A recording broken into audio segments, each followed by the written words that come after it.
I've worked with a lot of coaching offers that are scaling to multiple 6 and 7 figures. My biggest client was a coaching offer who is making 1.2 million per month. So I'm shooting this video for you to get these tips. If you haven't worked with me, then you can fix these problems within your business and scale. Or if you would like to learn more about how to systemize your business and scale to multiple 6 figures like 100K or $500,000 per month, then you can check the link in the description and book a call with me. But let's get started with this video. The first mistake that you're making is that you haven't automated your onboarding. As a coach, you're going to get potentially clients every day or every week or every month. And every time that you have to onboard a client and set up their account, it's interrupting your flow. Whether you are on your own or with your team, if you have to do it manually, now you have to drop everything else and onboard this client because it's the first impression. You need to make a great first impression. And that is consuming you and your business because you're dropping your current clients who may be dissatisfied over time, and you're adding so much stress because you're doing the manual onboarding. You can also check the one-click onboarding in the description, which is a simple way to automate onboarding, or you can check the link in the description to book a call with me and my team so we can do it for you in a more advanced way to manage everything that is being done within your business, all the complicated tasks that you think you cannot automate, but in fact, all of them can be automated. And I've done it before, so trust me, you can automate your onboarding, and you should as soon as possible. No matter how many clients you're onboarding every month, this part needs to be automated. Let's get to the next one. Your onboarding automation relies on an onboarding form. I've seen this before where my clients would have an onboarding form. You ask your client, hey, once you submit the onboarding form, you're going to get onboarded. And guess what? Your clients forget it. Why? Because they just paid, they're excited, they're nervous, they don't know what's going to happen from here. They have invested in a coaching offer, so you're expecting them to be onboarded with their onboarding form. It is very likely, like 3 out of 10 times, that this is going to fail. And those situations could be prevented if you have the right setup with the onboarding automation, which is what I build with my team.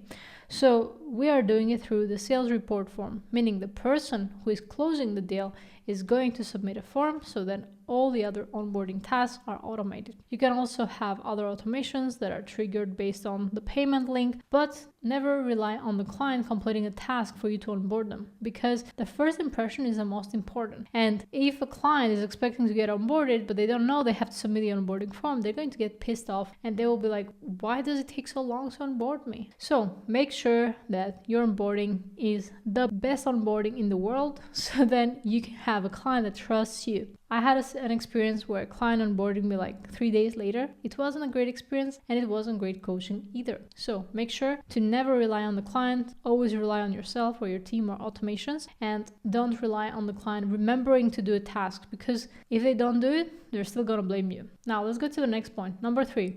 You don't track why your clients bought from you. Your clients are buying for specific reasons, and you can track that either through the sales report form or actually the onboarding form. We are going to have an onboarding form, and we are going to have an onboarding process that relies on us extracting data from the client through a form, through a call, through anything. But you need to ask them, why did they buy from you? Which feature got them to actually purchase your offer? The reason for that is because you'll see what is important in your coaching offer and what is getting you clients and what is not important. An extra tip here is that you can turn this feature into a low ticket offer and sell it for much less to attract leads. You can turn this into a lead magnet, a simplified version of this. Now let's get to number 4. Your onboarding call is a welcome call without specific structure. If you're treating your onboarding call as a chit chat or like, hey, welcome, or like you're doing your client a favor, it's really wrong. On the onboarding call, you need to collect as much information about your client as possible. Meaning you need to understand their current situation. What is their desired situation? What is blocking them? What does your calendar look like? If you want them to complete tasks, you need to structure their calendar in a way that will allow them to complete their tasks. So you need to have a structure for your onboarding call. Don't just jump on the call and be like, hey, yeah, how's it going? Welcome. Like, you can have that, but you need to have the part also where you collect information, where you're strategizing for your client and you're thinking about the next steps and you're answering all the questions that you may have about this person. So then when you're creating their next steps, their program, you have taken into consideration all these things. And let's get to point number 5. You don't have a solid client journey. Oftentimes the reason why coaches fail and they don't make a lot of money is because they don't get their clients the result. And you don't get the clients the result if you don't have a client journey. The client journey is is really what connects point A to point B. And that's what the client wants. They want to go from point A to point B. They want to lose weight. They want to become more confident. They want to be dating more women. They want to make more money. All of that relies on a solid client journey. If you don't have a solid client journey, then your client is not going to get to point B. The way that I usually solve this for my clients is that while I'm auditing their business, I understand all the problems that they have, all the situations that they have going on, and then I build their client journey. So for yourself, you need to reverse engineer the process. For example, if you're helping someone with dating, what are the steps that this person needs to follow in order to get better at dating women or men? And if you want them to lose 50 pounds, then what does the process look like? Maybe they should stop buying things. Maybe they should incorporate like some training in their schedule, right? You need to have a solid client journey. Otherwise, it's not going to work. Let's get to point number 6. Your clients have too many tasks to do without a structure. And that means you get your clients to work on tasks. You tell them, hey, can you do this? Can you do that? And honestly, there is no predictability on when you're going to ask them for these tasks and when they should start. Or it feels like there's so many tasks that are piling up. One week has 50 tasks, the next week has 0. So if you don't have a solid client journey, you're also not going to have a solid task delegation to the client. So the client will get overwhelmed and will stop following your lead. So what you need to do is you need to make it really clear for your client what tasks they need to complete. Your client journey is going to help you with that because you will create predictability. You'll tell them like, hey, in 3 weeks is when you're going to work on XYZ. In 5 weeks is when you're going to work on these things. And it's not like your client is going to ask you, but it always sounds so much better when there's that predictability because it creates trust. It's like, oh, my coach is really organized. He's not coming up with tasks randomly, or he's not giving me like last minute tasks, especially if you work with adults. You cannot just give someone a task same day with the same deadline. They have a job, they have family, they have social life. So make sure to be prepared.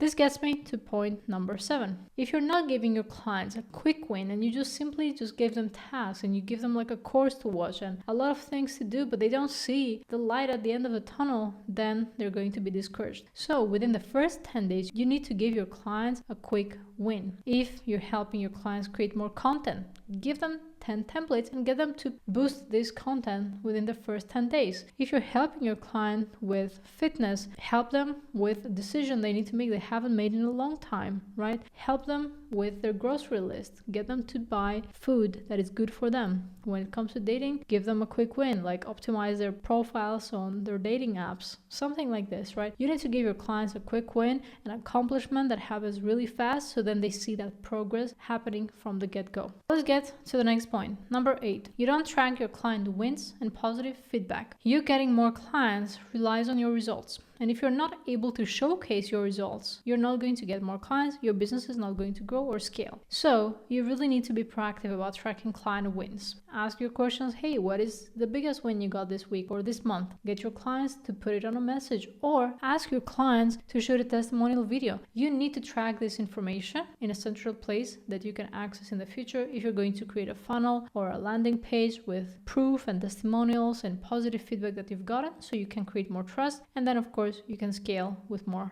clients. Let's get to point number 9.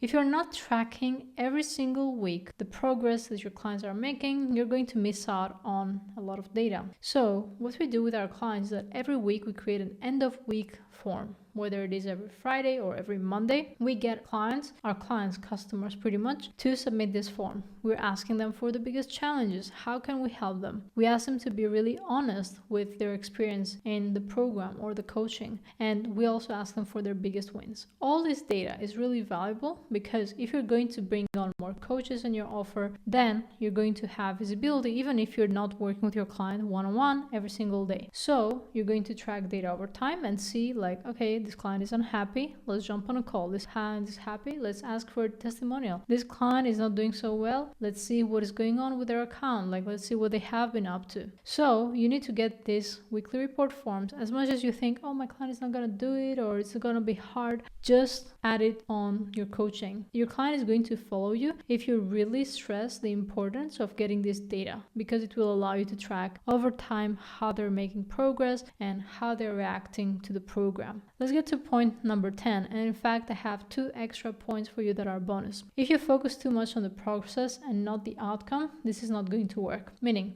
if you're telling your clients, well, you need to watch 50 videos before you can do step 1, or you need to follow my process and there's no other process that works, then your client is going to lose trust. There are so many ways that someone can get to that outcome, and you need to be open that maybe your process works, but not always. And there are other situations that could require a bit of flexibility. So have that flexibility and don't just focus on what you are teaching. Be open to feedback, and don't tell clients to just go watch videos and not take action. Clients want to take action. They want to see that outcome. They want to get their hands dirty. So as much as possible, give them that experience where they can learn for themselves. They can come up with their findings and they can discuss them with you. And you as their coach can be objective about it and can truly help them. And let's get to the last 2 points, which are the bonuses. If you don't try to upsell or cross-sell your clients, then again, you're losing money. If you work with a client for 3 months, try to upsell them to the next service, or try to get them to stay for longer with you. Maybe have a call or access to like your program. Don't just give them access to everything for life. Your program is going to get better over time. So of course, people would need to pay for that, maybe after 1 year or 2 years. But try to maximize the lifetime value per client over time. And then lastly, you ask your clients to copy your templates and you don't have access to them. This is like a really rookie mistake, and that's why I added it here as a bonus. But oftentimes what I've seen is that you have Google Docs, Sheets, tables, templates, and all this, and you ask your clients to make duplicates of them, and then you're like, hey, can you give me access to that Google Doc, or